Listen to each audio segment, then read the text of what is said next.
Hello everyone, আসসালামু আলাইকুম। আমরা যাইতেছিলাম পাসপোর্ট বানাইতে। তো পাসপোর্ট বানানোর জন্য এখন নরসিংদী যেতে হয়, কারণ নারায়ণগঞ্জে যেই পাসপোর্ট অফিস ছিল ওই অফিসটা ভাঙচুর করার কারণে এখন নরসিংদী শিফট করছে। তো আমরা যাওয়ার পথে দেখি যে এখানে একটা ট্রাক উল্টায় পড়ে আছে পুকুরের ভিতরে। তো এই কারণে অনেক জামজট আমাদের করতে হয়েছে, কষ্ট করতে হয়েছে অনেক। তারপর অনেক জামের কারণে আমরা ফাইনালি নাইমা গেছি গাড়ি থেকে নাইমা ভাবতেছি যে হাইটে হাইটে যতটুকু যাইতে পারি যাবো, কিন্তু নরসিংদী পর্যন্ত হাইটা যাওয়া যাবো না। তারপরেও আমরা মনে করেন যে অটো মোটো দিয়া একটু একটু করে আইসা নরসিংদীর এক জায়গায় পৌঁছাইছি। নরসিংদী থেকে তারপর মনে করেন যে নরসিংদীর ওই যে গুলচত্বরটা আছে না, এই গুলচত্বরটা পর্যন্ত অলমোস্ট আগে পড়ছি। তার উপরে আবার হইতেছে কি, এই মেঘ বৃষ্টির আবহাওয়া শুরু হয়ে গেছে, মানে ঝড় তুফান শুরু হয়ে গেছে।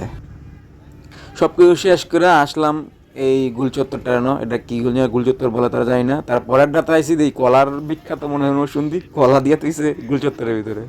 তারপরে আইসি পাসপোর্ট অফিসে কাগজটা জমা দিলাম যে আজকে পাসপোর্ট দেওয়ার কথা, তো এই কারণে জমা দিলাম। দিয়া অনেকক্ষণ ওয়েট করলাম।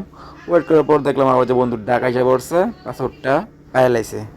তারপরে এই যে মুরব্বী আমাদের এই সোনারগাঁ থেকে আইছে, মানে নারায়ণগঞ্জ থেকে আইছে মুরব্বী। তো মুরব্বীরও দেখালাম পাসপোর্টটা, দেখানোর পরে আমরা দুজনে কী করবো ভাবতেছি চলে যাই। তারপরে বাড়িতে আসি, আর বন্ধুরে আমি জিজ্ঞেসছিলাম যে বন্ধু বিদেশ তো চলে যাবি, তাহলে তোর ফিলিংসটা কি? ফিলিংস বন্ধু বলতে পারে না, খালি হাসে। আপনারা বললেন আপনাদের কিরকম লাগছে।